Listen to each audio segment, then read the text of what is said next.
মাস শেষে দুর্গাপূজা, বাঙালির শ্রেষ্ঠ উৎসব দরজায় কড়া নাড়ছে। বাঙালির শ্রেষ্ঠ উৎসবের আর হাতে গোনা কয়েকদিনের বাকি।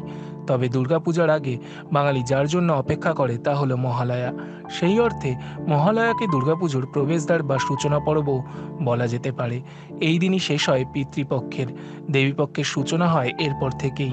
বাঙালি মেতে ওঠে মায়ের আরাধনায়। মহালয়ার দিন তর্পণ অত্যন্ত গুরুত্বপূর্ণ একটি রীতি। আপনাদের জন্য রইল এই বছর মহালয়ার সম্পূর্ণ তিথি। এই বছর 2রা অক্টোবর থেকে শুরু হবে মহালয়া। তবে অমাবস্যা তিথি শুরু হবে 1 অক্টোবর রাত 9:39 থেকে।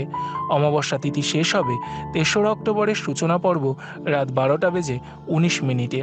মহালয়ার অন্যান্য গুরুত্বপূর্ণ তিথিগুলি হল অপর্ণাকাল দুপুর 1:26 থেকে বেলা 3:48 পর্যন্ত, কৌতুক মুহূর্ত সকাল 11:52 থেকে দুপুর 12:39 পর্যন্ত, রোহিণা মুহূর্ত দুপুর 12:39 থেকে দুপুর 1:26 পর্যন্ত। এছাড়াও মহালয়ার দিন অন্যান্য গুরুত্বপূর্ণ সময়গুলি হল সূর্যোদয় সকাল 6:22, সূর্যাস্ত সন্ধ্যা 6:09।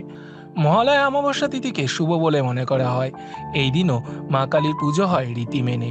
সঙ্গে এই দিন থেকেই মা দুর্গার আরাধনা কার্যত শুরু হয়ে যায় মায়ের চোখ অঙ্কনের মধ্য দিয়ে।